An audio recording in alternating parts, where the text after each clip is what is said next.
உளுத்தம் பருப்பு ஊற வச்சு பச்சை மிளகாய் சேர்த்து அரைச்சி வச்சுருக்கோம். இப்போ இதில் பொடியாக நறுக்கின வெங்காயம் போட்டுக்கலாம். இப்போ இதில் மரவள்ளிக்கிழங்கு அரைச்சி இந்த உளுந்து மாவில் சேர்த்து நம்ம வடை செய்ய போகிறோம். மரவள்ளிக்கிழங்கு பொடியாக நறுக்கி வச்சு இப்போ அரைச்சிக்கலாம். மரவள்ளிக்கிழங்கு அரைஞ்சிருச்சு. இதில் கருவேப்பிலை போட்டு ஒரு இப்போ மரவள்ளிக்கிழங்கும் கருவேப்பிலையும் அரைச்சி உழுது சேர்த்துக்கலாம். உப்பு போட்டுக்கலாம், செஞ்சுக்கலாம்.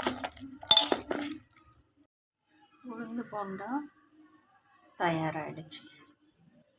எவ்வளோ சாஃப்டாக இருக்குது. இது நம்ம கார சட்னி கூட வச்சு சாப்பிட்லாம், நல்லாயிருக்கும்.